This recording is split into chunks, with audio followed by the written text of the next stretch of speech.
Hello everyone, Namaskar. I'm back with a new video today, and this video is very important right now for these days and regarding the ongoing COVID-19 pandemic. So, we all know that tourism is an agglomeration of three different sectors like aviation, tourism itself, and hospitality.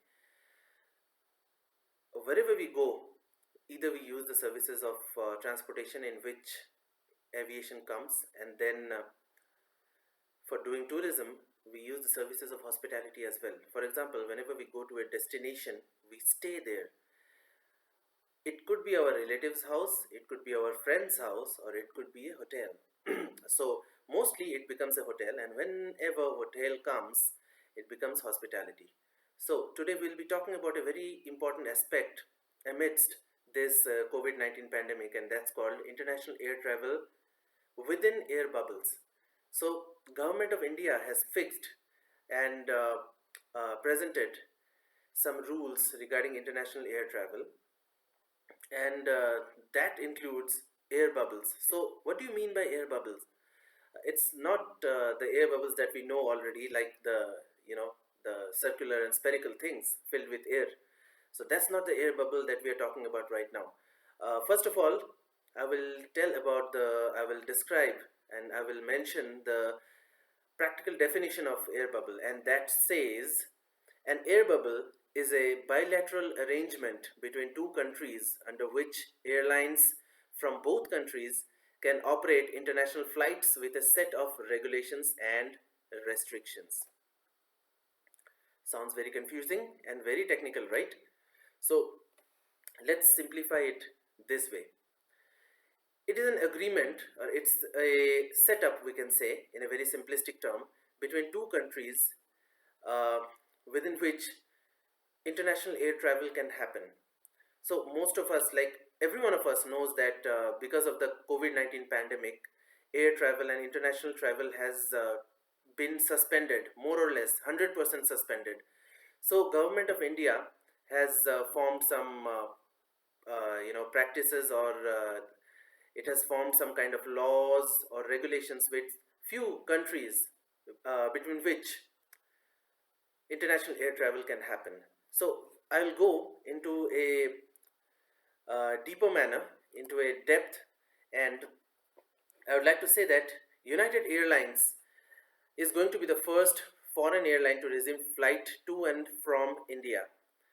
So, United Airlines is one of the biggest airlines based out in the United States of America, and the scheduled date was supposed to be from July 17th to July 31st on two routes: a daily flight between Delhi and Newark. Newark is located in New York, it's one of the three airports of New York, and a thrice a week flight between Delhi and San Francisco.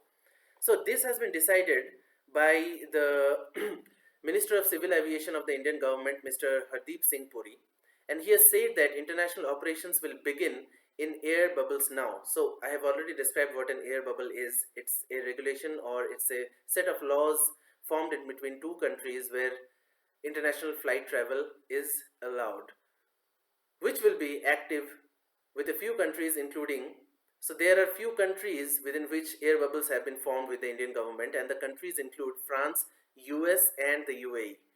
Mr. Hardeep Singh Puri further revealed that air bubbles will operate for a while, and only then will regular international operations begin. So there's a difference between air bubble and regular international operations. Regular international operations means all the airports, all the international airports to which a particular airlines used to cater before the COVID-19 pandemic, and when the air bubbles are formed, there will be a few set of airports to which the particular airlines will go, and to be specific, international flight.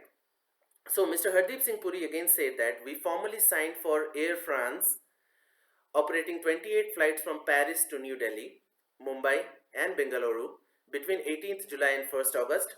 Apart from that, we have an agreement with United Airlines to operate 18 flights between 17th and 31st July.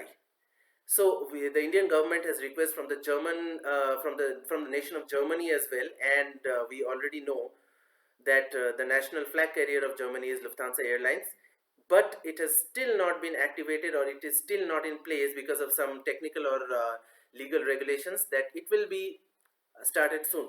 So what is the gain, what is the importance of international travel in between air bubbles? So we'll be talking about repatriation. Many of the Indians who live abroad will be able to return to India, and the foreign people, like the countries, the people from those countries will be able to go back to their nations because of this flights between air bubbles. Okay, so I hope I was simple enough to explain what an air bubble is, because it's a very important topic right now. These days, you must know what an air bubble is. It's not that particular air bubble that we know, that we had known since childhood. It's a very new thing because of the COVID-19 pandemic. And before I end, I'll be asking one question, a quiz kind of thing. What are the three airports located in New York? What is the name of the particular three airports that are located in New York? I hope you'll be answering to my question, and we'll be seeing you maybe after 2 or 3 days, or maybe next week. Whenever I find something very useful and practical and industry oriented, I'll be back with my new video. Thank you very much. Good night, good morning, sweet dreams. Bye bye.